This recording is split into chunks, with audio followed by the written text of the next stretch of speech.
அல்லேலூயா. கர்த்தருடைய பரிசுத்தமான நாமம் மகிமைப்படுவதாக. நாம் தேவனுடைய வார்த்தைக்கு நேராய் கடந்து செல்வோம். கர்த்தர் நல்லவர், அவர் கிருபை என்றும் உள்ளது. அல்லேலூயா. நிச்சயமாகவே உங்களை எல்லாரையும் பார்க்கறதுல நான் மகிழ்ச்சி அடைகிறேன். நம்ம சபையில் இப்போ ஆப்சண்ட் இல்லாமல் எல்லாரும் வந்தீங்கன்னா இடம் பத்தாது போல் இருக்கே. அல்லேலூயா. ஃபுல்லாக ஆயிடுச்சு. வரும்போது பார்த்தீங்கன்னா நானும் மெர்சி மட்டும்தான் இருந்தோம்.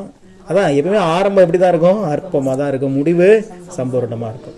அதனால அதற்காக தேவன் நமக்கு கடந்த ஆண்டிலேயே கடந்த வருஷத்திலேயே ஒரு வாசலை திறந்தார். அதனுடைய காரியத்தை நான் உங்களுக்கு சொல்கிறேன். நமக்கு அறிமுகம் நான் இன்னும் பார்த்தது கூட இல்லைன்னு சொன்னேன் பார்த்தீங்களா, அந்த சகோதரி அவங்க அமுதா ராமகிருஷ்ணன் சொல்லி அவங்களுடைய இடம் வந்து இந்த பக்கம் நம்ம ஆளுங்களுக்கு ஒரு அந்த பக்கம் இருக்கிற காலனியில் இருக்குது. அந்த இடத்துல வந்து பார்த்தீங்க அப்படின்னா நம்மளுடைய சபைக்கு என்று சொல்லி நீங்கள் செட்டு போட்டு நீங்கள் எவ்வளோ காலங்கள் வேணால் நடத்திக்கோங்க அப்படின்னு சொல்லி நம்மளுக்கு அனுமதி கொடுத்துட்டாங்க. அல்லேலூயா. நம்ம சொந்தமாக இடம் வாங்கினோம் அப்படின்னா நம்ம காசு போட்டு வாங்கின பிறகு நம்ம என்ன செய்வோமோ அதை நம்ம காசு போட்டு வாங்குறதுக்கு முன்னாடியே நீங்கள் செஞ்சுக்கோங்கன்னு சொல்லி நம்மளுக்கு பர்மிஷன் கொடுத்துட்டாங்க. அல்லேலூயா. அப்போது ஆண்டவர் வாசலை திறந்து கொடுத்துட்டாரு. இப்போ நான் அது ஒரு அப்ராக்சிமேட்டாக ஒரு டெம்பரரியாக ஒரு ஷெட்டு போடுவதற்கு ஒரு 500 சதுரடியில் அந்த ரெடிமேட் கல் வச்சு மக்களுக்கு பாதுகாப்பான ஒரு ஷெட்டு போடுவதற்கு ஒரு சதுரடி 500 ரூபா ஆகும் அப்படிங்கிற மாதிரி ஒரு சகோதரர்கிட்ட கேட்டிருந்தேன்.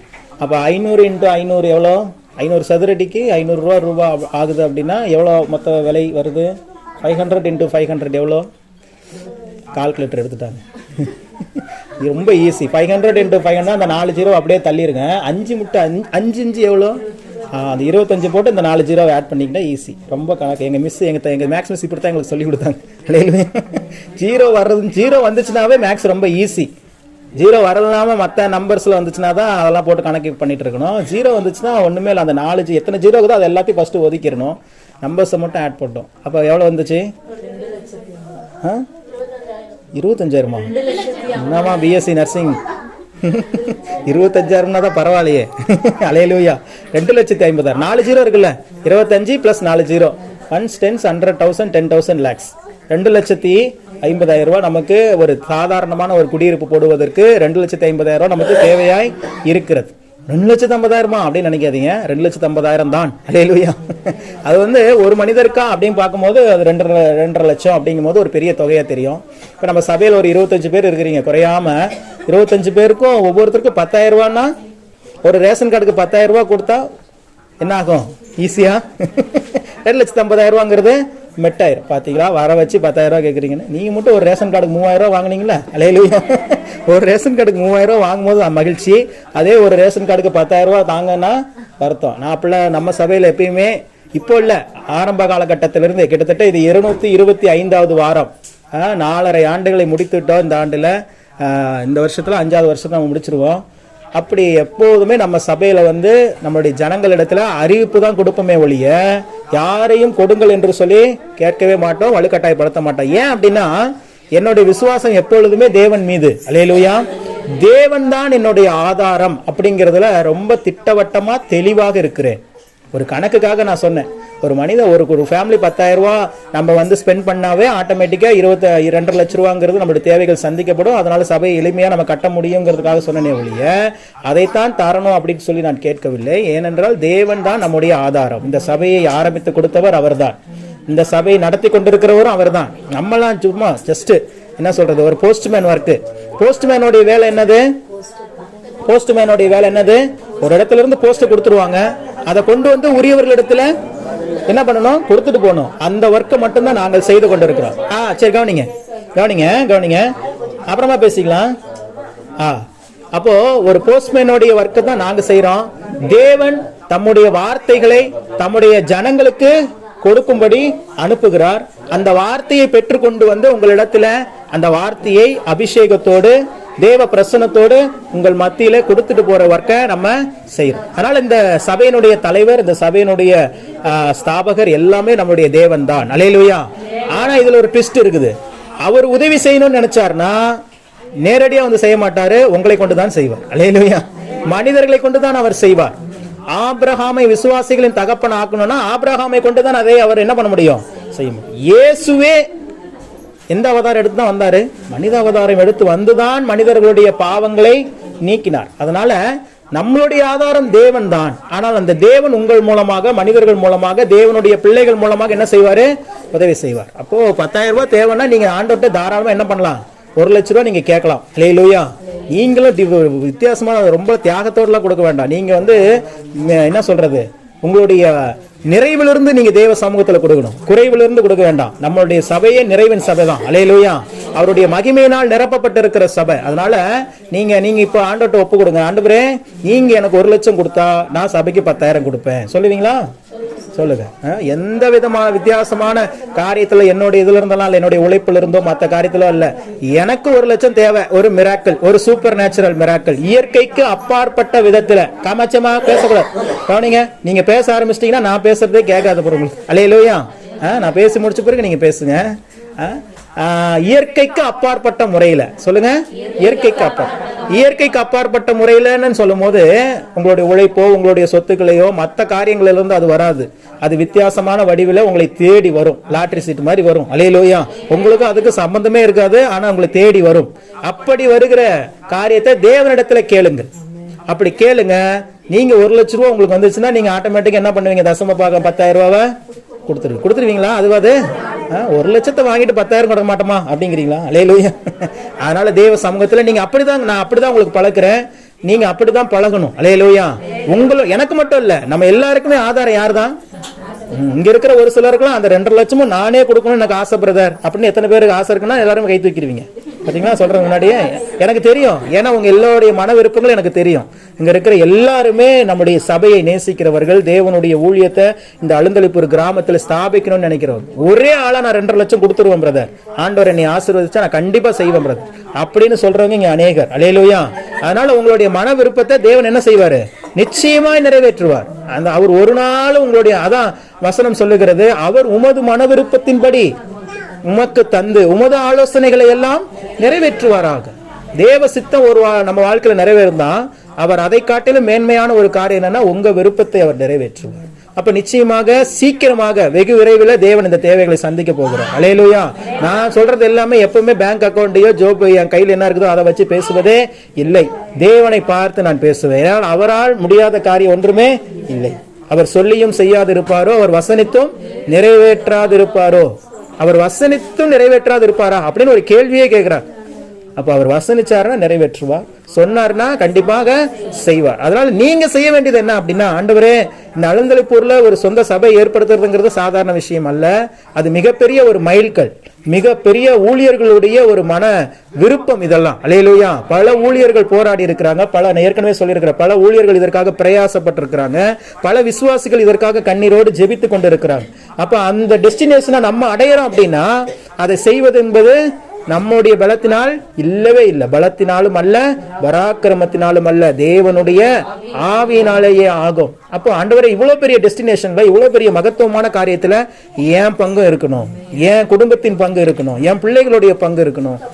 நீங்க உங்களுக்கு தெரியுமா தெரியலன்னு தெரியல, நீங்க பாரம்பரிய சபைகள்ல பாத்தீங்கன்னா, நான் பார்த்துருக்கிறேன். இப்போ சவுத்தில் போயிட்டீங்கன்னா மதுரைக்கு அந்த பக்கம் தூத்துக்குடி, திருநெல்வேலிலாம் பார்த்தீங்கன்னா கிறிஸ்மஸ் அப்போ என்ன பண்ணுவாங்கன்னா, இப்போ ஒரு கணவன் இருக்கிறாரு, ஒரு மனைவி இருக்கிறாரு, பிள்ளைகள் 2 பேர் இருக்காங்கன்னு வச்சுக்கோங்களேன்.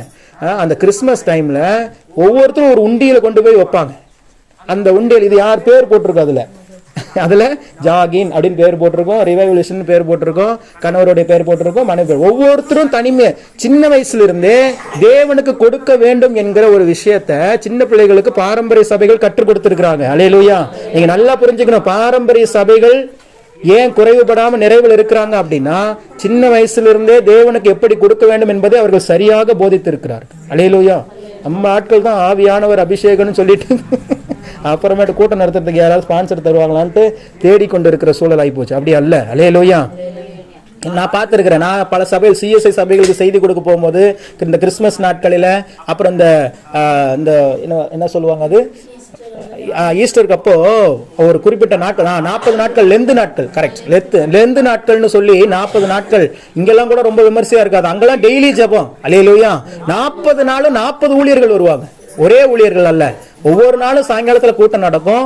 விசேஷ விதமான வரம் பெற்ற ஊழியர்களை அழைப்பாங்க. அப்படிலாம் நான் பல சபைகள் அங்க சவுத்துல போயிருக்கேன். எங்களுக்குலாம் அந்த லெந்து நாட்கள் தான் ரொம்ப குதூகலமான நாட்களா இருக்கும். ஏன்னா ஜாலியா இருக்கும். எல்லா சபைகளுக்கு போவோம், நல்ல சாப்பாடு கொடுப்பாங்க. சாதாரண சாப்பாடுலாம் இல்லை. சிஎஸ்ஐ சபைகள், ஆர்சி சபைக்கு போக மாட்டோம். சிஎஸ்ஐ சபைகளுக்குலாம் போயிட்டீங்க அப்படின்னா நல்ல தரமான உணவுகளை கொடுப்பாங்க, நல்ல காணிக்கையும் கொடுப்பாங்க. அல்லேலூயா.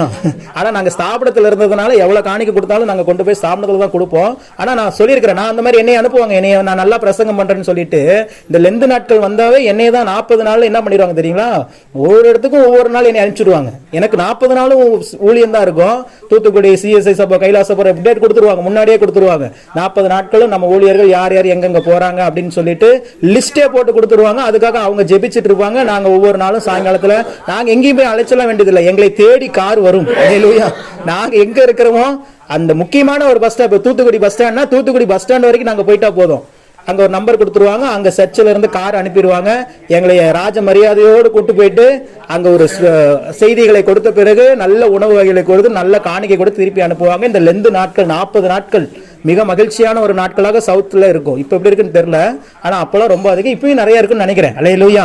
அப்போ அந்த மாதிரி நாட்கள்ல, கிறிஸ்துமஸ் நாட்கள்ல, இந்த மாதிரி விசேஷித்த நாட்கள்ல இந்த மாதிரி சின்ன பிள்ளைகளா கொண்டு வந்து காணிக்கைய ஃபாதர்ட்ட கொடுத்து ஜெபம் பண்ணிட்டு போவாங்க. எனக்கு ரொம்ப ஆச்சரியமா இருக்கும். குட்டி குட்டி பிள்ளை, நம்ம ஜாய் மாதிரி இருக்கிற பிள்ளைகள் பேர்லாம் இருக்கும். அதுக்கு விவரம் கூட தெரியுமா தெரியாதுன்னு தெரியல. ஆனா அந்த காணிக்கை டப்பா பேர்ல என்ன போட்டிருக்கோம், அவங்க பேர் போட்டிருக்கோம், இது பாப்பாவது, இது தம்பிது, இது என்னது, இது எங்க கணவருது அப்படின்னு சொல்லி வரிசையா வச்சு ஜெபம் பண்ணுவாங்க. அப்ப பார்த்த பரவாயில்ல, சின்ன பிள்ளைகள்லயே தேவனுக்கென்று அவங்க கொடுக்குற அந்த காணிக்கை 5 ரூபா இருக்கட்டும் 10 ரூபா இருக்கட்டும், அது பெருசு இல்ல.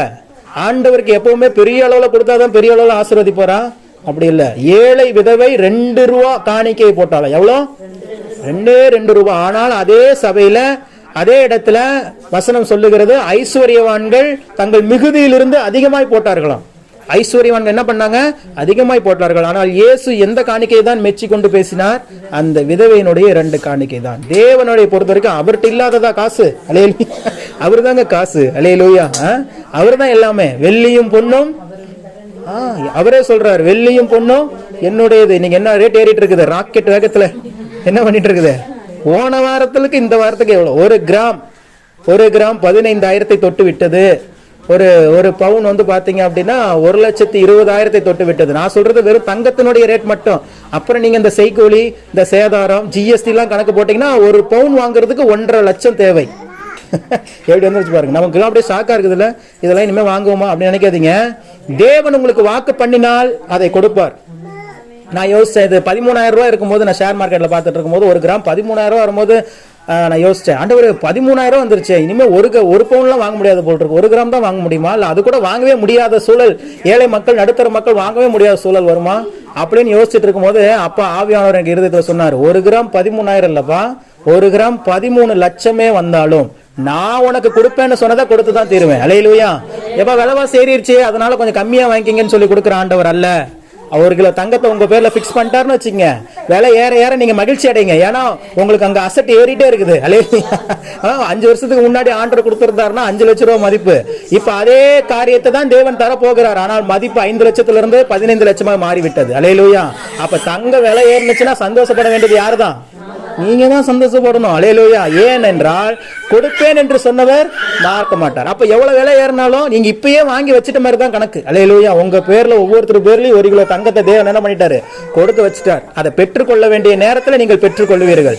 அப்போ அதை ஆட்டோமேட்டிக்கா நீங்க வாங்கி வச்சு அதனுடைய விலை மதிப்பு ஏறிக்கொண்டேதான் இருக்கிறது. அப்புறம் நான் ஜெபம், அப்ப சீக்கிரமா 1 கிராம் 13 லட்சம் வரட்டாண்டவரே. அல்லேலூயா. அப்பதானே மதிப்பு ஏறும். ஏனென்றால் நம்முடைய ஆதாரம் யாரு தாங்க. அன்னைக்கு பாக்குற, நேற்று ஒரு செய்தியில பார்த்தேன், ஒரு சவுத் ஆப்பிரிக்கா, தென் ஆப்பிரிக்காவில் தங்க சுரங்கத்தை எடுக்கிற ஒரு பெரிய இதை காமிச்சிருக்காங்க. அது பூமியிலிருந்து 4 கிலோமீட்டர் சுரண்டி எடுத்திருக்கிறாங்க தங்கம். அந்த தங்க படிமங்களை பார்த்தேன். அதெல்லாம் அந்த வீடியோ எல்லாம் பார்க்கும்போது ஆண்டவர், இந்த உலகமே விலை உயர்ந்த காரியம், நாட்டினுடைய ராஜாக்கள், நாட்டினுடைய பொருளாதாரமே இந்த தங்கத்தை வைத்து சொல்லப்படுகிறது. இந்த தங்கத்தை வைத்து நிர்ணயிக்கப்படுகிறது. யார் இந்த உலகத்திலேயே அதிக வல்லரசான நாடா இருக்க முடியும் அப்படின்னா, எந்த நாட்டுல அதிகமான தங்கம் ரிசர்வா வச்சிருக்காங்களோ அவங்க தான் இந்த நாட்டினுடைய வல்லரசா இருக்க முடியும். அல்லேலூயா. அதனாலதான் அமெரிக்கா வல்லரசா இருக்குது. அமெரிக்கா ஏன் வல்லரசா இருக்கு அப்படின்னா, உலகத்திலேயே அதிக தங்கங்களை ரிசர்வ் பண்ணி வைத்திருக்கிற நாடு அது. அதுக்கப்புறம் சைனா இருக்குது, இந்தியாவும் 4வது இடத்துல இருக்குது. இப்படி இருக்குது. அப்ப நான் யோசிச்சேன், இது எல்லாத்தையுமே தேவன் நம்ம காலுக்கு கீழே தான் வச்சிருக்கிறாரு. அல்லேலூயா. நமக்கு தலைக்கு மேல வைக்கல. எங்க தான் வச்சிருக்கிறாரு? தங்கத்தை எங்க இருந்தா எடுத்தாகணும்? காலுக்கு கீழே. உங்க காலு. அப்போ உங்களை எவ்வளவு அவர் உயர வச்சிருக்கிறார். நீங்க இப்படிதான் யோசிக்கணும். தேவன் உங்களை எப்படி வச்சிருக்கிறாருங்கிறத, ஆண்டவருடைய நிலையை, இந்த மழை பொழிகிற மாதிரி வானத்துல இருந்து பூமி மழை பொழிகிற மாதிரி தங்க துளிகள் பொழிந்தா எப்படி இருக்கும்? அது ஒரு ஆசீர்வாதமா இருக்கும். அதை சேர்த்து வச்சு அப்படி கொண்டு வந்திருக்கலாம்ல. ஆனா ஆண்டவர் அப்படி கொண்டு வரல. பாருங்களேன், எதெல்லாம் விலை உயர்ந்ததா இருக்குதோ, நீ எவ்வளவு விலை இருந்தாலும் என் பிள்ளைதான் எனக்கு விலை உயர்ந்ததுன்னு சொல்லிதான் உங்களுக்கு கீழே தான் எல்லாமே வச்சிருக்காரு. பெட்ரோல், அதுக்கடுத்து எதை வைத்து நாட்டுகள் வல்லரசாகிறது? க்ரூட் ஆயில பேஸ் பண்ணி. பெட்ரோல், டீசல், நீங்க யூஸ் பண்ற வீட்டுல யூஸ் பண்ற எல்பிஜி கேஸ், இது எல்லாமே க்ரூட் ஆயில் என்கிற ஒரு இதுல இருந்து ஒரு திரவத்தில இருந்து எடுக்கப்படுகிறது. அதுவும் எங்க தான் இருக்குது? காலுக்கு கீழே தாங்க இருக்குது. இன்னைக்கு ஏன் மிடில் ஈஸ்ட் நாடுகள், மத்திய கிழக்கு நாடுகள் மிகப்பெரிய வசதியுள்ள நாட்களா இருக்கிறது? சகோதரர்களா குவைத்துக்கு போயிட்டு வந்திருக்காங்க. 4 வருஷம் இருந்தீங்களா? 4 வருஷம் குவைத்துல ஏசிலே இருந்துட்டு வந்திருக்காங்க பாருங்க. அல்லேலூயா. ஏசில நாங்க இருக்க முடியாது, அவ்வளவு வெயில். ஆனா நீங்க இங்க நம்ம ஊர்ல போர் போட்டீங்கன்னா தண்ணி வரும், அவங்க ஊர்ல போர் போட்டீங்கன்னா தண்ணி வராது. என்னதான் வரும்? க்ரூட் ஆயில் வருங்க. அல்லேலூயா. Crude oil, petrol, diesel. 1 litre தண்ணி 20 ரூபா, 1 லிட்டர் பெட்ரோல் 100 ரூபா. அல்லேலூயா. மதிப்பை பார்த்துக்கோங்க. அப்ப ஆண்டவர் அந்த தேசத்தை எப்படி ஆசீர்வதிச்சு வச்சிருக்கிறார் பாருங்க. அங்கதான் ஆபிரகாம், ஈசாக்கு எல்லாம் வளர்ந்த தேசம். தேவன் அங்க தேவ பிள்ளைகள் மீது வைத்த ஆசீர்வாதம் தான் அது, வேற ஒண்ணும் இல்ல. பாலும் தேனும் ஓடுகிற தேசத்தை உனக்கு தருவேன்னு சொன்னார்ல, அங்க அப்படிதான் ஓடிட்டு இருக்குது. அங்கெல்லாம் ரேஷன்ல கேட்டேன் சோனியாவிட்ட, அங்கெல்லாம் வயசானவங்களை பாக்குறதுக்கு தான் நர்ஸு கூட்டிட்டு போறாங்க வேலைக்குன்னு சொல்லிட்டு, அந்த நர்ஸுக்கு கொடுக்குற சம்பளம் அங்க வீட்டுல இருக்கிறவங்க கொடுக்கறது இல்ல, அந்த நாட்டு கவர்மெண்ட் கொடுக்குதான். அல்லேலூயா. எவ்வளோ? அப்போவே 200 கேடிங்கிறது இப்போ 50,000 ரூபா. இப்போ என் வீட்டில் ஒரு வயசான அம்மா இருக்கிறாங்கன்னு வச்சுங்க, எங்க வீட்டில் வயசான அம்மாவை பார்த்துக்கிறதுக்கு கவர்மெண்ட் மாசான 50,000 கொடுக்குது. எவ்வளோ? ஒரு கவர்மெண்ட் ஒரு வீட்டுக்கு வயசானவங்களை பார்த்து 2 வயசானவங்கள இருந்தா டபுள் 50 + 50 அப்படித்தானே? ஆமா. இவங்க என்ன பண்றாங்க, அந்த வீட்டுக்காரங்க அந்த காசை வாங்கி வெளியில் நம்மளால பார்த்து, அந்த காசை வாங்கி கூட இவங்களால பார்த்துக்க முடியல. எப்படிப்பட்ட பெத்த பிள்ளைங்க பார்த்துங்க, பெத்த பிள்ளைங்க அதுங்களா. அல்லேலூயா. இதுகள்லாம் பெக்கிறதுக்கு பெக்காமலே இருந்திருக்கலாம். அது கொஞ்ச நேரம் எங்கேயாவது, டே கனவா நீ எங்கேயாவது போயிட்டு வாடா, நான் எங்கேயாவது போயிட்டு வரேன்னு வந்திருக்கலாம். அப்போ அப்படிதான் பேச தோணுது. அல்லேலூயா. அதை கூட அவ்வளவு காசு கவர்மெண்ட் கொடுக்குது, இலவசமா கொடுக்குது. குவைத்து உங்க அம்மாவுக்கு 50,000, உங்க அப்பாவுக்கு 50,000. ஒரு முறை இல்லைங்க, இங்க கொடுக்கற மாதிரி ஒரு முறை இல்ல. அவ்வளவுதான். மாசம் மாசம் அவங்க சாகுற வரைக்கும்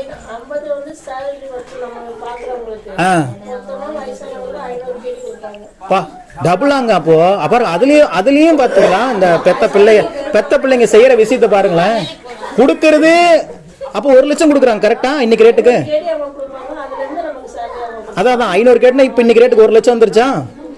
மேலே வந்துருச்சு. அப்போ எங்க வீட்டுல எங்க அப்பா அம்மாவை 2 பேரை பாத்துக்கிறதுக்கு எங்க அப்பாவுக்கு 1 லட்சம், எங்க அம்மாவுக்கு 1 லட்சம், 2 லட்சத்தை அந்த தேசம் இலவசமாக கொடுக்கிறது மாசம் மாசம். எப்படி போறீங்களா? சரி போயிடலாம். மாசம் 1 கொடுக்குது. அவன் என்ன பண்றான்?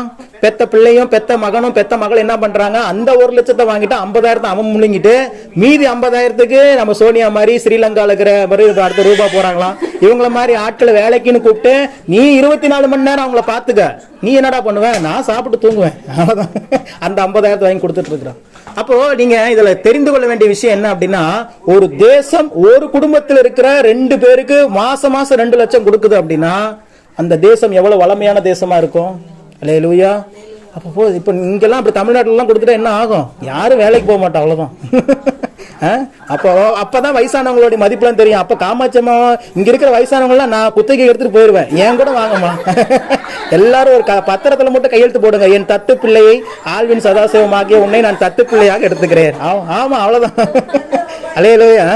ஆமா, உங்க பேர் வச்சு நான் 1 லட்ச ரூபா வாங்கிடுவேன் மாசம். நான் அதெல்லாம் அந்த காசெல்லாம் வாங்காததுக்கு முன்னாடியே இந்த அழுந்தலைப்பூர்ல ஹோம் வச்சு நடத்தின ஆள் நானு. அல்லேலூயா.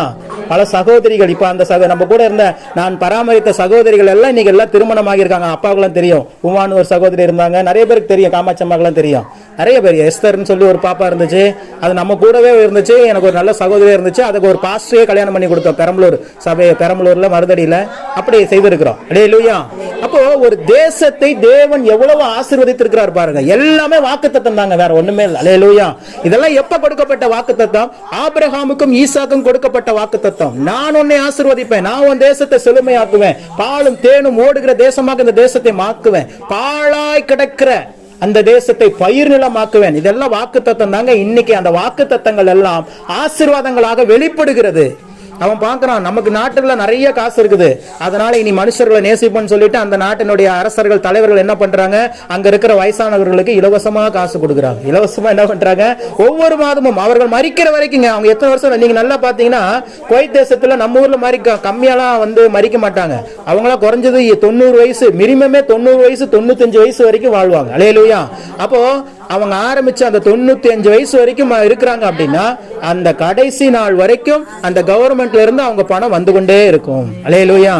அப்போ அந்த ஜனங்களை அந்த தேசம் அவ்வளவு நேசிக்குது என்று சொன்னால் அந்த தேசம் அவ்வளவாய் ஆசீர்வதிக்கப்பட்டிருக்கிறது. அது ஒரு இஸ்லாமிய நாடாக இருந்தாலும் அவர்கள் தேவனுக்கு கடவுளுக்கு இறைவனுக்கு நாம் கணக்கு கொடுக்க வேண்டும். இறைவன் நம்மளை ஆசீர்வதித்திருக்கிறார். நாம் நம்முடைய அந்த இறைவனுடைய பிள்ளைகளா இருக்கிற அந்த பிள்ளைகளை நாம் பாதுகாக்க வேண்டும், நாம் பராமரிக்க வேண்டும் என்று சொல்லி அந்த ஞானத்தை தேவன் அவங்களுக்கு கொடுத்திருக்கிறார் பாருங்களேன். அல்லேலூயா. நீங்க இஸ்லாமியத்தையும் கிறிஸ்தவத்தையும் ஒண்ணு வச்சு பாத்தீங்கன்னா 190% ஒன்னாதான் வரும். இங்க மோசேன்னு சொல்லுவோம், அங்க மூசான்னு சொல்லுவாங்க. இங்க சாலமோன்னு சொல்லுவோம், அங்க சுலைமான்னு சொல்லுவாங்க. இங்க தாவீதுன்னு சொல்லுவோம், அங்க தாவூத்னு சொல்லுவாங்க. இங்க ஆபிரகாம்னு சொல்லுவோம், அங்க இப்ராஹிம்னு சொல்லுவாங்க. இங்க இயேசுன்னு சொல்லுவோம், அங்க ஈசா நபின்னு சொல்லுவாங்க. அவ்வளவுதான் வித்தியாசம். அல்லேலூயா. அங்கேயும் நீங்க குரான்லயும் பாத்தீங்க அப்படின்னா செங்கடலை பிளந்த சம்பவங்கள் உண்டு, எரிகோ மதில்கள் உடைந்த சம்பவம் உண்டு. ஏன் இயேசு கிறிஸ்துனுடைய சிலுவை மரணமே சொல்லப்பட்டிருக்குதுங்கிறாங்க. அதெல்லாம் அவங்க அதை வெளிப்படுத்தி சொல்லுகிறது இல்ல, ஆனா இருக்குதுன்னு சொல்றாங்க. அல்லேலூயா.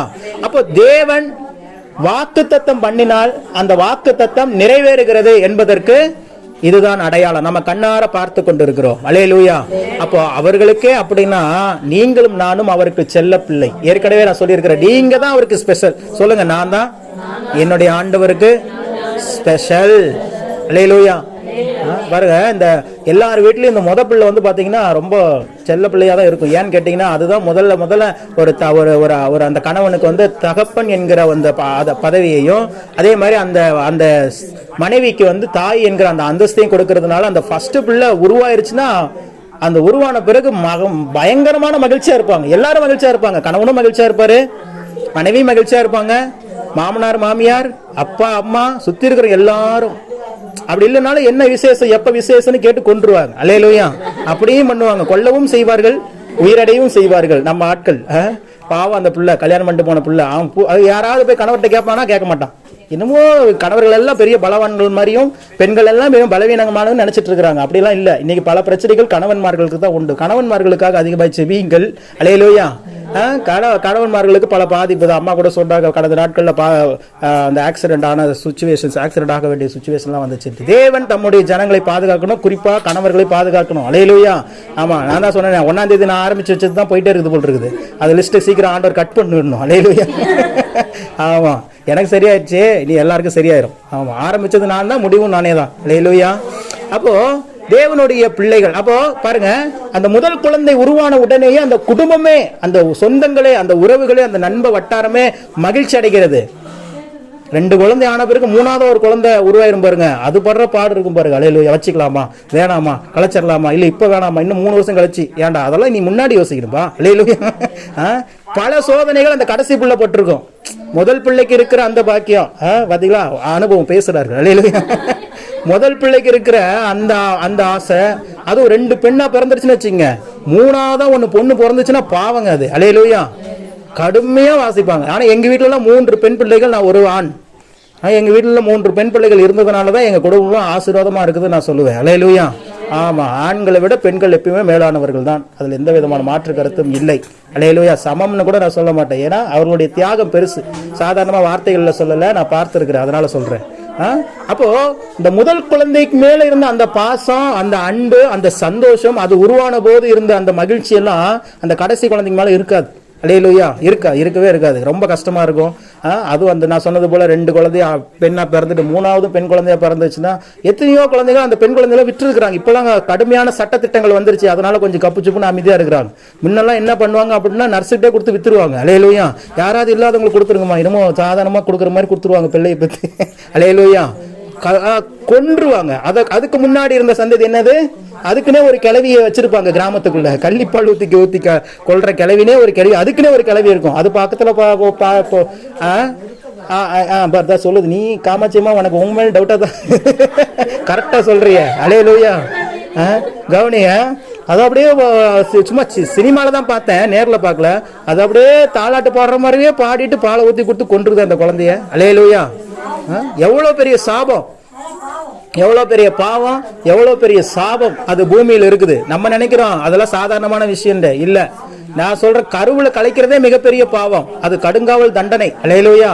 அது ஒரு உயிர், கருவுல ஒரு உயிர் உருவாயிருச்சு அப்படின்னாவே பல குடும்பங்கள்ல நான் பார்த்து கொண்டு இருக்கிறேன். பல குடும்பங்கள் மீது இருக்கிற சாபத்துக்கு காரணம் அவர்கள், அதாவது தெரியாம அல்லது அறியாம அதுவே தானா கலைஞ்சிருச்சுன்னா அது பிரச்சனை இல்லை.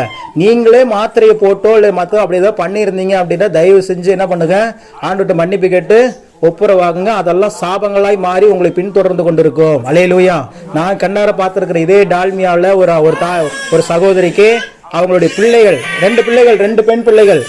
ஆனா பாத்தீங்கன்னா எப்ப பார்த்தாலும் என்னன்னா ஏதாவது ஒரு வியாதி வந்துட்டே இருக்கும் அந்த குழந்தைங்க. ஒரு டைம் பாத்தீங்கன்னா அந்த கடைசி பிள்ளைக்கு கண்ணெல்லாம் மேல போயிருச்சு, மூச்சு விட முடியல. அவங்க ஹிந்து தான், ஆனா அங்க வீட்டு பக்கத்துல நான் இருக்கும்போது என்னை ஜெபம் பண்றது கூப்பிட்டாங்க. அப்ப போயிட்டு அந்த குழந்தைய வச்சு ஜெபம் பண்ணோடனே அந்த குழந்தைக்கு திருப்பி மூச்சு வந்துருச்சு, சந்தோஷப்பட்டாங்க. அப்புறம் தொடர்ந்து அந்த சகோதரி சபைக்கு வர ஆரம்பிச்சாங்க, அங்க நடக்கிற கூட்டங்களுக்கு வர ஆரம்பிச்சாங்க. அப்ப அவங்களுக்காக ஜெபிக்கும் போது தேவன் இதை அப்படியே வெளிப்படுத்தினார். இவர்கள் துணிகரமாக ஒரு குழந்தையை கொன்றார்கள் அப்படின்னு ஆண்டவர் எழுத்துல உணர்த்திட்டாரு. நான் ஆண்டவர் சொன்ன மாதிரி அவங்க கிட்ட சொல்ல முடியுமா? முடியாது. நான் அப்படியே பயந்துகிட்டு அப்படியே மெதுவா சிஸ்டர்கிட்ட கேட்கிறேன், சிஸ்டர் அப்படி ஏதாவது பண்ணியிருக்கீங்களான்னு கேட்டா அவங்க சாதாரணமா சொல்றாங்க, ஆமா பிரதர் பண்ணியிருக்கோம் பிரதர். அதுதான் உங்க பிரச்சனை. அல்லேலூயா. நம்ம நினைக்கிற மாதிரி அல்ல. தேவனுடைய ஆவியின் மண்டலங்கள் எப்படி செயல்படுங்கிறத நீங்க புரிஞ்சுக்கணும். அது ஒரு உயிரையே கொள்ளுவதற்கு சமம். அப்படிப்பட்ட காரியத்தை ஒரு நாள் என்ன பண்ணிடக்கூடாது, செய்து விடவே கூடாது. பரவாயில்ல, 5 குழந்தைனாலும் 16 பெற்று பெருவாழ் வாழுங்க. நீங்க 16 பெக்க வேண்டாங்க, உண்டானதை பெற்று சந்தோஷமா வாழ்ந்தா போதும். அல்லேலூயா. நான் அடிக்கடி சொல்லுவேன், இந்த ஜாய் அதுல இருந்து தப்பிக்கப்பட்ட வந்த மகள் அது. ஜாய் கொஞ்சம் நான் தலையை ஆட்டியிருந்தேன், ஓகேமா ஆண்டவர் பார்த்துக்குவார் நீ செய்யமான் இருந்தாருன்னா ஜாய் இப்ப நமக்கெல்லாம் ஜாய் இருந்திருக்காது. அல்லேலூயா. ஆமா, வாக்கு தத்தத்தோடு பெறப்பட்டவள். அவங்களுக்கு அப்படி ஒரு சோதனை வந்துருச்சு. ஆனாலும் தேவன் கொடுத்ததை மனுஷன் என்ன பண்ணக்கூடாது, தடுக்க கூடாது. தேவன் இணைத்ததை மனிதன் பிரிக்காதிருக்க கடவன். பிரிச்சுட்டோம் அப்படின்னா அப்புறம் ஆண்டவர் நம்மளை பிரிக்க வேண்டிய சூழல் வந்துடும். அல்லேலூயா. ஆண்டவர் நம்மளை ஒன்றும் செய்ய மாட்டாருங்க. எப்பவுமே தேவன் தம்முடைய பிள்ளைகளை நேசிக்கிறார். ஆனா ஆண்டவருக்கு விரோதமாய் நம்ம செயல்படும் போது என்ன ஆகுது அப்படின்னா பிசாசுக்கு நம்ம வாசலை திறந்து விடுகிறோம். அவ்வளவுதான், வேற ஒண்ணும் இல்லை. நீங்கள் தேவனுக்கு கீழ்ப்படிந்து வாழும் பொழுது உங்களுடைய ஆவின் மண்டலங்கள் என்ன நடக்குது அப்படின்னா எல்லா பக்கமும் டோரை லாக் பண்ணி வச்சிருக்கிறீங்க, எந்த சத்துருவும் உள்ள வர முடியாது. ஆனால் தேவனுக்கு கீழ்ப்படியாமல் தேவனுக்கு விரோதமாக பேசிக்கொண்டோ வாழ்ந்து கொண்டோ இருக்கும் போது நம்மளே ஆண்டவர்ல ஒண்ணும் பண்றது இல்லை, நம்மளே அந்த கதவை என்ன பண்ணிடுறோம், திறந்து விட்டுறான். அப்புறம் வந்துடுறான். அவன் வரும்போது சும்மா வருவானா, அவன் கூட பல குட்டி பிசாசுகளையும் கூட்டிட்டு வந்துருவான். வறுமைங்கிற ஆவியை கொண்டு வந்துருவான், பலவீனங்கிற ஆவியை கொண்டு வந்துருவான், பிரச்சனைகள், போராட்டங்கள், கண்ணீர்கள் எல்லாத்தையும் ஒண்ணு சேர்த்து கொண்டு வந்துருவான். அப்புறம் அவனை விரட்டுறதுக்கு ரொம்ப பெரிய, அதுக்கு நீங்க அப்புறம் உபவாசம் போட்டு ஜெபித்து ஒப்புரவாகி இதெல்லாம் செய்ய வேண்டிய காரியங்களா இருக்கும். அல்லேலூயா. அதனால நீங்க ஸ்டார்டிங்ல இருந்தே தேவனுடைய பிரசன்னத்துல என்ன பண்ணிருங்க, ஸ்ட்ராங்கா இருந்துருங்க. எந்த சூழ்நிலை வந்தாலும் எந்த காரியங்கள் வந்தாலும் உங்களுக்கு கொடுக்கப்பட்ட வாக்கு தத்துவம் ஒண்ணு மட்டும்தாங்க உண்மை. அல்லேலூயா. நம்ம பாண்டோம்ல, உலகம் எல்லாம் மாயை, ஆனால் உம் அன்பு ஒன்று நிலையானது, அதுதான் போதுமானது. தேவனுடைய அன்பு நிலையானது. அப்ப தேவனுடைய அன்பு நிலையான அந்த அன்புக்குள்ள உங்களை என்ன பண்ணணும், நீங்க ஒப்பு கொடுக்கணும். ஆண்டவருடைய வார்த்தையை அதிகமாய் பெற்றுக்கொண்டு அதையே தியானித்து கொண்டிருக்க வேண்டும். இன்னைக்கு ஆண்டவருடைய ஒரு தடவை ஜெபம் பண்ணும்போது, ஆண்டவரே நிறைய பேர் பலவீனத்தில் இருக்கிறாங்க. என்ன இருக்கிறாங்க, நிறைய பிரச்சனைகள் மக்களுக்கு இருந்தாலும், பண பிரச்சனை இருக்கலாம், குடும்ப பிரிவினை பிரச்சனை இருக்கலாம், எதுவா இருந்தாலும் ஒரு மனிதனை அதிகமாய் தாக்குவது, அதிகமாய் வேதனைப்படுத்துவது எது அப்படின்னா அவன் சரீரத்தில் ஏற்படுகிற பலவீனம். அல்லேலூயா. சரீரத்தில் ஏற்படுகிற பலவீனம். இப்போ ஒரு இடத்துல கடன் வாங்கி இருக்கிறோம், அந்த கடன் அடைக்க முடியல அப்படின்னா இன்னொரு இடத்துல ஒரு நல்ல சம்பளத்துல வேலைக்கு போய் சம்பாதிச்சு என்ன பண்ணிடலாம், அடைச்சிடலாம். ஒரு குடும்பம் பிரிவினையா இருக்குது அப்படின்னா பெரியவர்களை வச்சு பேசி சமாதானப்படுத்தி திருப்பி அந்த குடும்பத்தை என்ன பண்ணிடலாம், இணைச்சிடலாம். ஆனா சரீரத்துல வியாதி, பலவீனம், நோயின்னு ஒண்ணு வந்துருச்சு அப்படின்னா அதை போக்க வைக்கிறது ரொம்ப கடினம். அல்லேலூயா. எந்த மருந்தாவது 100% கியூர் ஆகும் அப்படின்னு சொல்லி எந்த நோய்க்காவது இருக்குதா இன்னைக்கும்? இல்ல. இப்பயும் நம்ம பிபிக்குன்னு சொல்லி மாத்திரை போடுறோம், சுகருக்குன்னு மாத்திரை போடுறோம். ஆக்சுவலா அதெல்லாம் உங்களுக்குள்ள இருக்கிற சுகர் வியாதியையும் பிபியையும் என்ன பண்றது, கண்ட்ரோல் பண்ணுது. என்ன பண்ணுது, கண்ட்ரோல் தான் பண்ணுது ஒழிய உங்களுக்குள்ள இருக்கிற அப்படியே அந்த வியாதி எல்லாம் அப்படியே வெளியே தூக்கி எரியுது அப்படிலாம் ஒண்ணும் இல்ல. அது பெருகாம பாத்துக்குது. அல்லேலூயா. அதுக்கே அவ்வளவு மாத்திரை போட வேண்டியதாக இருக்கிறது. அப்போ ஒரு மனிதனை பிசாசு நல்லா தெரிஞ்சுக்கிட்டான், இவன் சரீரத்தை பலவீனப்படுத்தினா இவன் ரொம்ப வேதனைப்படுறான், இவனை எப்படியாவது நம்ம கண்ட்ரோல் கொண்டு வந்துடலாம்னு சொல்லி சரீரத்தை குறிவைக்கிறான், சரீரத்தை வேதனைப்படுத்துகிறான், சரீரத்துல பல விதமான நோய்களை அனுப்புகிறான், பல விதமான வியாதிகளை அனுப்புகிறான். இது என்ன நடக்குது அப்படின்னா, நீங்க நல்லா பாருங்க, யார் மனசுல ரொம்ப கவலை இருக்குதோ அவங்க தான் ரொம்ப பலவீனமா இருப்பாங்க. ரொம்ப அவங்க அந்த பலவீனத்தோடு இருக்கிறவங்களுடைய வாழ்க்கையை நீங்கள் சற்று திருப்பி பார்த்தீர்கள் என்று சொன்னால் அவர்கள் எல்லாரையும் குறித்து கவலையோடு இருப்பாங்க. ஐயோ, என் பிள்ளை இப்படி இருக்குது, என் மகன் இப்படி இருக்கிறானே, என் பேர பிள்ளைகள் இப்படி இருக்குது, என் குடும்பம் இப்படி இருக்குது, என் கணவர் இப்படி இருக்குது, நான் இப்படி இன்னும் இப்படியே சொல்லி கவலைப்பட்டு, அதனாலதான் வசனம் சொல்லுது, கவலை என்ன பண்ணும், ஒடுக்குமா. வசனம் சொல்லுகிறது கவலை என்ன பண்ணும், ஒரு மனுஷனையே, ஒரு மனுஷனுடைய ஆவியையே ஒடுக்கிரும். அப்படி ஒடுக்கிறதுனால வருகிறது தான் பலவீனம். அதனால இன்னைக்கு யாராவது பலவீனத்துக்காக ஜெபம் பண்றீங்க அப்படின்னா உங்களுக்கு கொடுக்கிற மிகப்பெரிய சீக்கிரட்டை சொல்றேன், கவலைப்படுறத நிறுத்துங்க. கவலைப்படுறத நிறுத்துங்க. பக்கத்துல பார்த்து சொல்லுங்க, கவலைப்படுறத நிறுத்திங்க, கவலைப்படுறத நிறுத்துங்க. அது ஐடியா சொல்ற அடுத்து. அல்லேலூயா. அவங்க அட்வான்ஸ்டா வந்துட்டாங்க. கவலைப்படுறத நீங்க நிறுத்திட்டீங்க அப்படின்னாவே, அதான் திருவள்ளுவர் வேற மாதிரி சொன்னார், பெரியவங்க வேற மாதிரி சொன்னாங்க. வாய் விட்டு சிரித்தால் என்ன விட்டு போகும் எல்லாருக்கும் தெரியும். ஆனா வாய் விட்டு எத்தனை பேர் சிரிச்சிருக்கிறீங்க? நான்லாம் சிரிச்சு ரொம்ப நாள் ஆகுது பிரதர். பக்கத்துல பார்த்து சிரிங்க, பயந்துட போறாங்க, கொஞ்சம் பார்த்து நிதானம் சரி. அப்பா சவுண்ட் இல்லாம சரிங்க, எனக்கே பயமா இருக்கு. அல்லேலூயா. தேவன் தம்முடைய பிள்ளைகள் மகிழ்ச்சியா இருக்கிறதே விரும்புகிறார். நம்ம பெத்த பிள்ளைகளுக்கு ஒரு பொருளை கேக்குதுன்னா அது அழுதாலும் வாங்கி கொடுப்போம். ஆனா அது மகிழ்ச்சியா ஆசையா கேட்கும் போது அதை விட அதிகமா வாங்கி கொடுப்போம். அல்லேலூயா. தேவன் நமக்கே அப்படின்னா அப்ப தேவன் எப்படி நினைப்பாரு, நம்ம என்ன நினைச்சுக்கிறோம்னா ஆண்டவர்கிட்ட போய் ஒரு 4 சொட்டு கண்ணீர் விட்டுட்டா அப்படியே ஆண்டவர் உருகி என்னன்னாலும் கொடுத்துருவாருன்னு நினைக்கிறோம். அவர் கொடுப்பாரு, கண்ணீருக்கு பதில் உண்டு. கண்ணீரோடு விதைக்கிறவன் கம்பீரத்தோட அறுப்பான் தான். ஆனா அவர் மகிழ்ச்சியோட அவர் தர்றதில்ல. ஐயோ வேற வழி இல்லாம ரொம்ப அழுது கதறானே அப்படின்னு சொல்லிட்டு கொடுப்பார். ஆனால் நீங்கள் தேவ சமூகத்துல மகிழ்ச்சியா இருந்து பெற்றுக்கொள்ள பழகிவிட்டீர்கள் என்று சொன்னால் உங்க வாழ்க்கையில ஆசீர்வாதங்கள் அதுக்கப்புறம் தடையே படாது. அல்லேலூயா.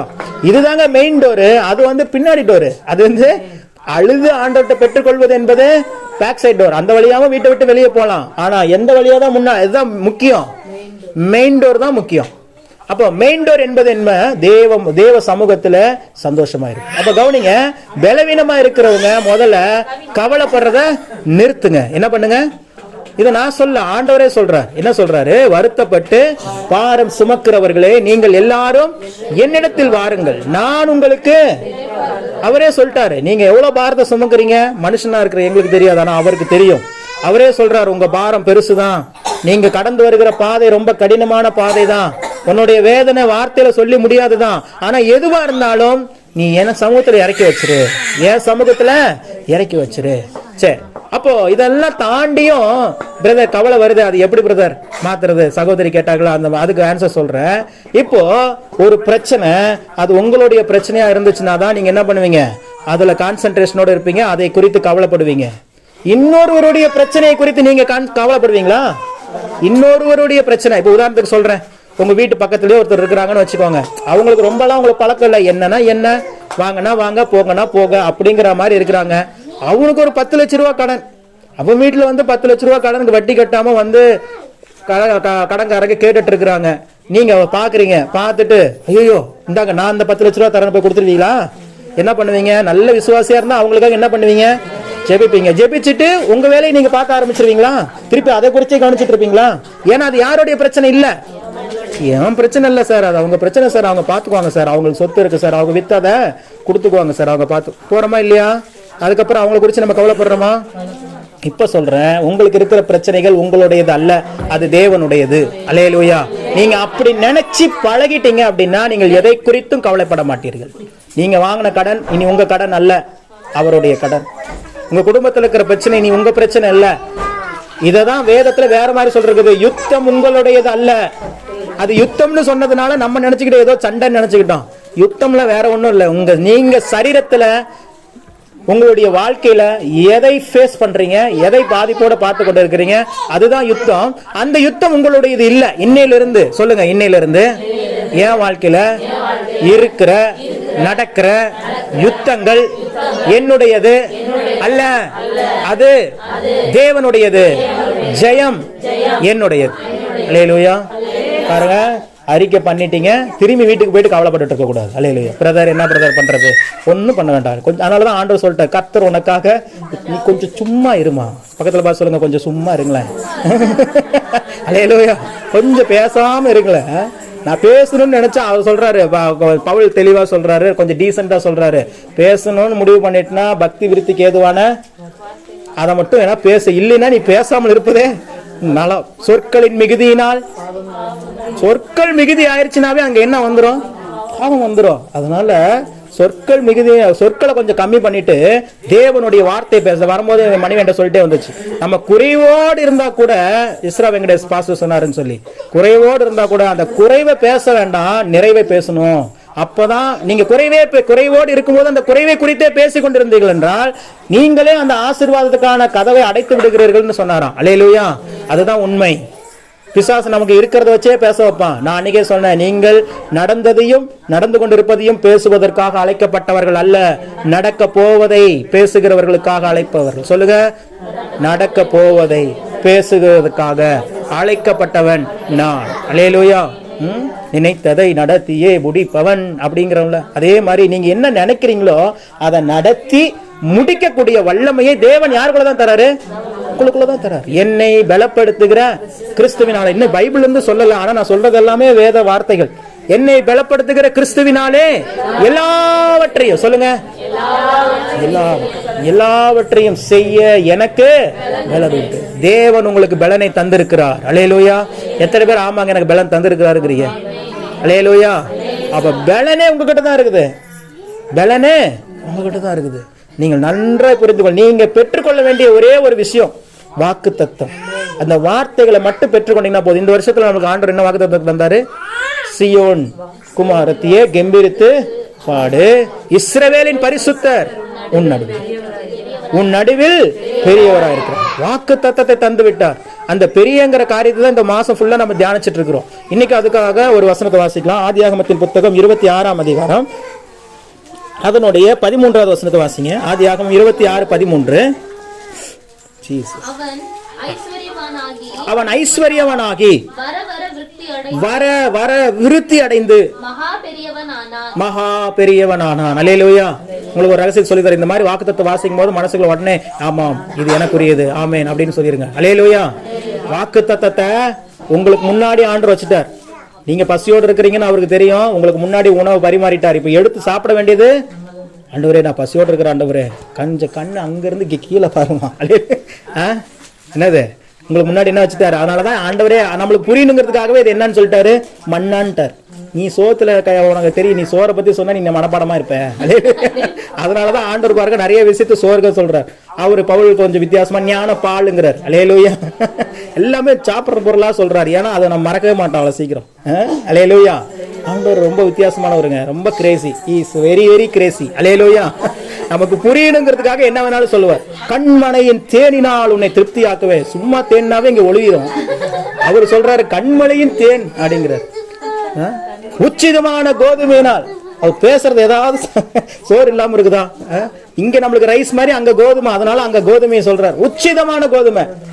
சும்மா ஒரு 50 ரூபாய்க்கு அரிசி கிடைச்சா போதும், உனக்கு நான் பாஸ்மதி அரிசி இலவசமா தரம்பா, நீ என்ன வேணாலும் செஞ்சு சாப்பிடு அப்படிங்கிற. அல்லேலூயா. உச்சிதமான கோதுமையினாலும் கண்மலையின் தேனினாலும் உன்னை திருப்தியாக்குவேன். மலை தேன் தான் ரொம்ப விலை அதிகம் இப்பயும். அல்லேலூயா. அதான் கண்மலையின் தேன். கண்மலைனா இங்கிலீஷ்ல ராக், பாறை, மலை அப்படின்னு அர்த்தம். அப்போ இங்க ஒருத்தர் சொல்லப்படுகிறாரு, அவன் வர வர விருத்தி அடைந்து மகா பெரியவன் ஆனா. இன்னைக்கு ஒரு வாக்குத்தத்தம் உங்க வாழ்க்கையில ரிலீஸ் ஆகுது. நீங்கள் வர வர விருத்தி அடைந்து மகா பெரியவர்களாய் மாற போகிறீர்கள். அல்லேலூயா. வர வர நீங்க இனி குறிக்க போக மாட்டீங்க. இனி நாளாக நாளாக உங்களுடைய எல்லைகள் எக்ஸ்பேண்ட் ஆக போகுது. அல்லேலூயா. உங்கள் சமாதானம் நதியை போல இருக்க போகிறது. உங்கள் நீதி தேவனுடைய மகிமையை போல நிரம்பி வழிய போகிறது. ஆண்டவர் அந்த வாக்கு தத்தத்தை ஈசாக்கு ஏன் கொடுத்தாருன்னா, ஈசாக்கின் மூலமாய் நீங்களும் நானும் ஆசீர்வதிக்கப்பட வேண்டும் என்பதற்காக. ஈசாக்கு தான் எங்க தாத்தா. அல்லேலூயா. தெரியுமா உங்களுக்கு? நமக்கு தாத்தாலாம் இனிமே நம்ம அவர் இவரெல்லாம் இல்ல. உங்க தாத்தா யாருன்னு கேட்டா ஆபிரகாம்னுங்க, ஈசாக்குன்னுங்க, யாக்கோபுனுங்க, யோசேப்புனுங்க. அல்லேலூயா. அவர்கள் தான் நம்முடைய மூதாதையர். அப்ப தாத்தா சொத்து யாருக்கு தான்? பேர பிள்ளைகளுக்கு தான். அல்லேலூயா. பிள்ளைகளுக்கு கூட தர மாட்டேங்கிறாங்க, பேர பிள்ளைகளுக்கு தான். நம்ம தான் பேர பிள்ளைகள். அல்லேலூயா. ஆமா, தேவனே அப்படிதான் சொல்லுகிறார். பாருங்க, இப்ப வாசிச்சோம், ஈசாக்கு வர வர விருத்தி அடைந்து மகா பெரியவனானா. இதுக்கு பின்னாடி என்ன ஹிஸ்டரி நடக்குது அப்படின்னு சொல்லி பாத்தீங்கன்னா, வாசிங்க தொடர்ந்து ஆதியாகமம் புத்தகத்திலேயே 25:21 வசனத்தை வாசிங்க. அந்த ஈசாக்கு எப்படிப்பட்டவராக இருக்கிறாருன்னு சொல்லி பாருங்க. மலடியா இருந்த தன் மனைவிக்காக ஈசாக்கு கர்த்தரை நோக்கி வேண்டுதல் செய்தான்.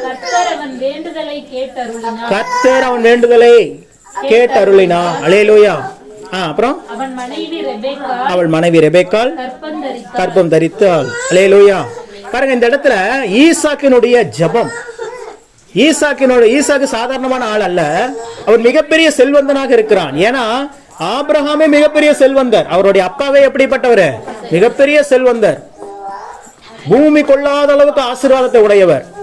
அதுக்கு மேல் வசனம் சொல்லுது, ஈசாக்கு ஆபிரகாம் தனக்கு உண்டானவைகள் எல்லாம் ஈசாக்கு கொடுத்தான் அப்படின்னு வசனம் இருக்குது. உள்ள போறான், உள்ள போய் மாட்டிக்க போறான். அப்புறம் அவனுக்கு கண்டுபிடிக்க முடியாது என்னால. அல்லேலூயா. அவன் மாதிரி துளுன்னு இருக்கிறானா, கரெக்டா அவனுக்கு தகுந்த மாதிரி இருக்கு சந்து. ஜாயே, நீ போனீன்னா சுத்தமா கண்டுபிடிக்கவே முடியாது, அதனால போயிடாது. அல்லேலூயா.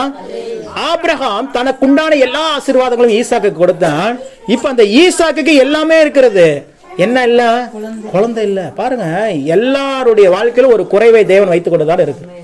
எதுக்காக அப்படின்னா, அந்த குறைவு ஒரு இடத்துல ஆண்டவர்கிட்ட கேட்கிறாங்க, இவன் குருடாய் பிறந்தது இவன் செய்த பாவமா, இவன் பெற்றோர் செய்த பாவமா? அவர் சொல்றாரு, இவன் செய்த பாவமும் இல்லை, இவன் பெற்றோர் செய்த பாவமும் இல்லை.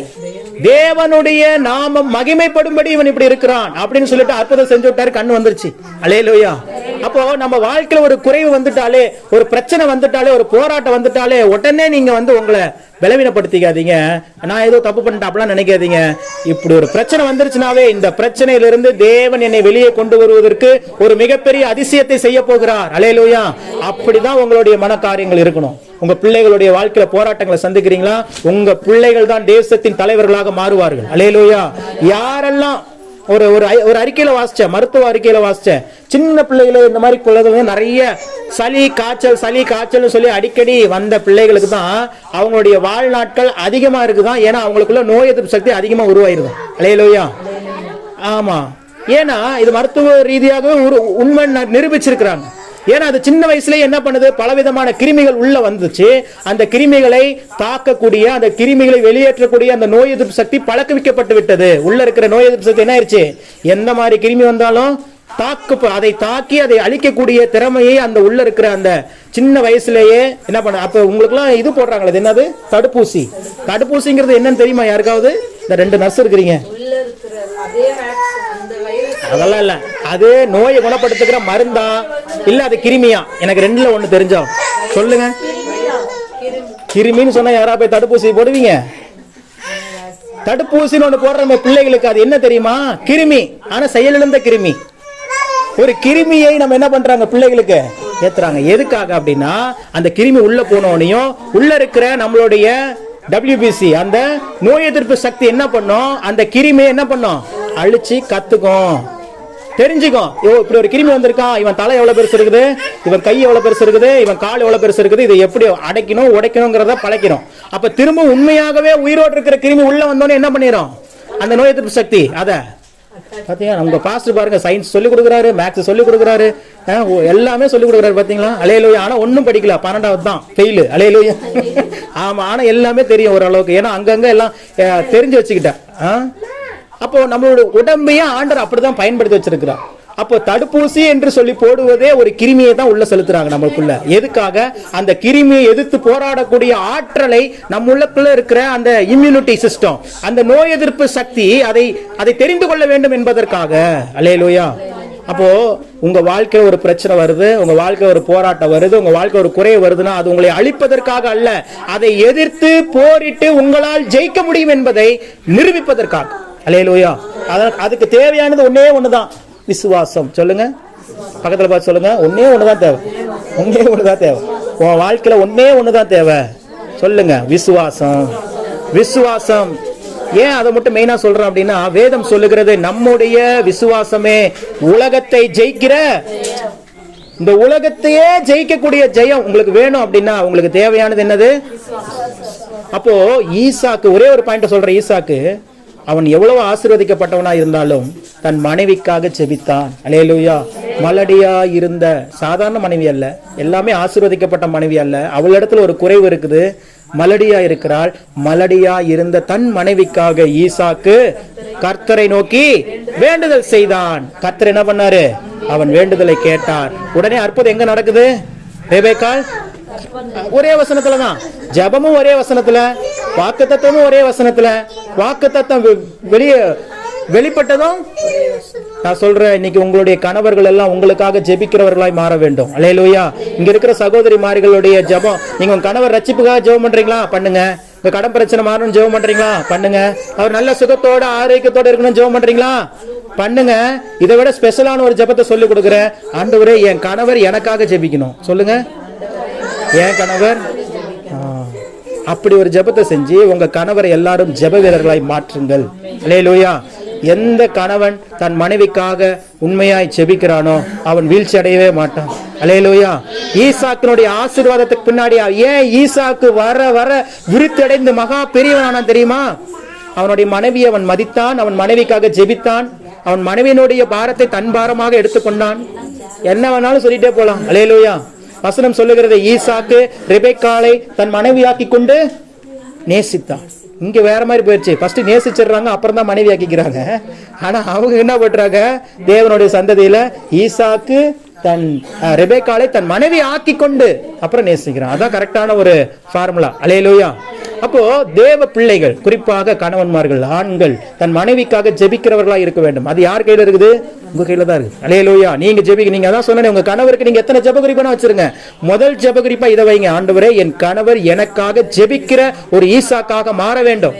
நீங்க அந்த ஸ்டேஜ்ல மட்டும் அவங்க கொண்டு வந்துட்டீங்கன்னு வச்சுக்கோங்களேன், அதுக்கப்புறம் உங்க வாழ்க்கை உங்களுக்கு சண்டையே வராது பாருங்க. ஏன்னா உங்க பாரத்தை அவருடைய பாரமா நினைச்சுக்குவாரு. நீங்க சமைக்கலனா கூட நான் உனக்கு சமைச்சு தரேன்ருவாரு. நீங்க வேலை செய்யலனா கூட, இன்னைக்கு பல கணவர்கள் துணியை துவைக்கிறார்கள், சமைக்கிறார்கள். பல பேர் நான் பார்த்துட்டு தான் இருக்கிறேன். அல்லேலூயா. அந்த மாதிரியான கணவர் எனக்கு கிடைக்காதான் நீங்க நிறைய பேர் ஏங்குறீங்க. எனக்கு அதையும் நான் பார்த்து கொண்டு தான் இருக்கிறேன். வரிசை சிரிக்கிறத பார்த்தா நீ தாண்டா அது அப்படிங்கிற சிரிச்சே காட்டி கொடுத்துருது பாருங்க.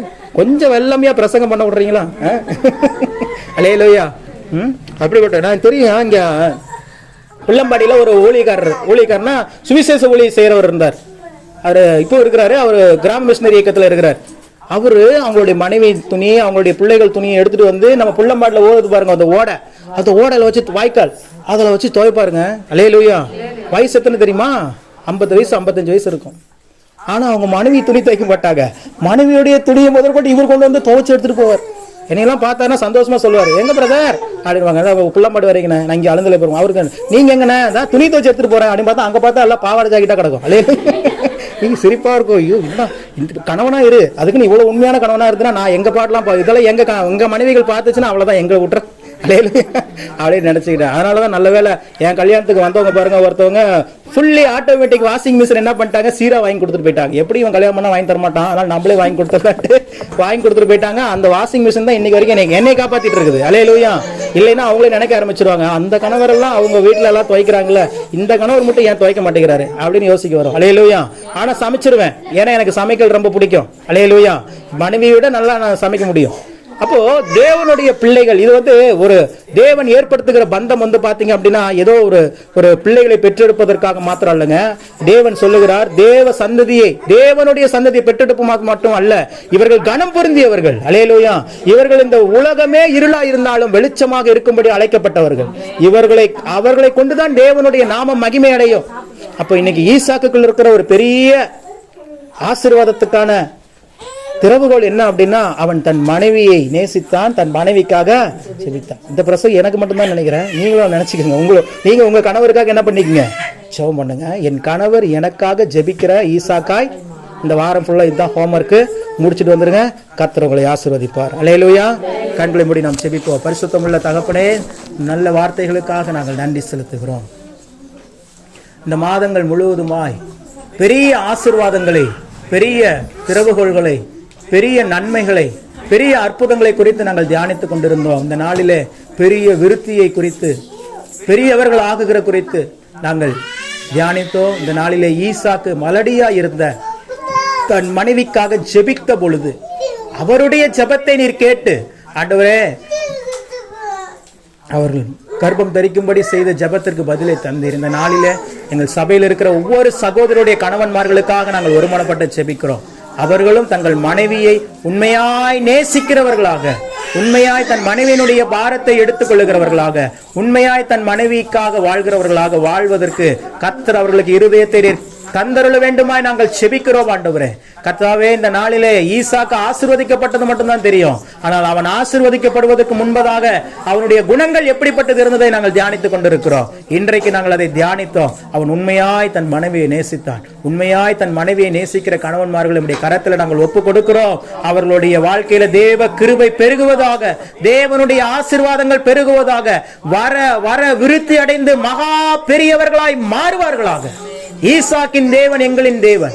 ஈசாக்குக்கு நீர் செய்தது உண்மை என்று சொன்னால் எங்களுக்கு செய்வது அதிக நிச்சயம். ஆண்டவரே, இந்த வார்த்தை கேட்ட ஒவ்வொரு சின்ன பிள்ளைகள் முதற்கொண்டு பெரியவர்கள் வரைக்கும் இந்த வார்த்தையின் அசைவாடுதல் உண்டாகட்டும் என்று சொல்லி செபிக்கிறேன். வார்த்தையின் வல்லமை பிரத்யட்சமாக லிட்டரலா வெளிப்படுவதாக நீர் அப்படியே செய்கிறீர். இப்படி குடும்பங்களில் ஒரு பெரிய சமாதான நதியை நீர் ஊற்றுகிறீர். ஒரு ஐக்கியத்தை பலப்படுத்துகிறீர். சத்துரு கொண்டு வந்த எல்லா போராட்டங்களையும், சத்துரு கொண்டு வந்த எல்லா விதமான நய வஞ்சகங்களையும் கர்த்தரே முறித்து போட்டதற்காக நன்றி செலுத்துகிறோம். உங்க நாமம் இவர்கள் மூலம் மகிமை அடையட்டும். இயேசு கிறிஸ்துவின் நாமத்தில் பிதாவே. அல்லேலூயா.